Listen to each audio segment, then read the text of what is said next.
ఉంటాం కొంతమంది. ఈరోజు బాప్తిస్మం తీసుకున్న మనం అంతా కూడా మెజారిటీగా బాప్తిస్మం తీసుకున్న డేట్ మనకు గుర్తుందా?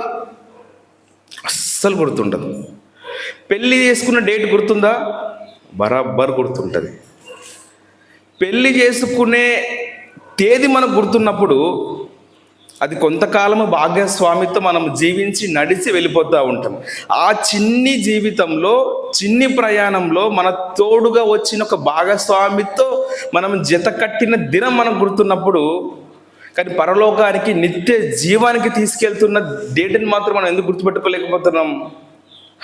పరలోకం వస్తుందా, అసలు ఉందా అనే డౌట్ మనకు వస్తుంది. పెళ్ళం మాత్రం పెళ్లి రోజు డేట్ గుర్తుపెట్టుకోతే ఏమవుతుంది? అవుతుంది. ఎందుకంటే మన పక్కన ప్రత్యక్షంగా ఉంటుంది. తన డేటును గుర్తుపెట్టుకోకపోతే తను మాటి మాటికి గుర్తు చేస్తూ ఉంటుంది. ఇదిగో మన పెళ్లి రోజు వస్తుంది, పెళ్లి రోజు వచ్చింది, పెళ్లి రోజు అయిపోయింది అని. పరలోకానికి వెళ్ళే ఈ యాత్రలో, ఈ ప్రయాణంలో బాప్తిస్మం తీసుకున్న డేట్ మాత్రం అస్సలు గుర్తుండదు. ఎందుకంటే దాన్ని అడిగే వాళ్ళు ఎవ్వరు లేరు కాబట్టి. అందుకోసం యేసుక్రీస్తు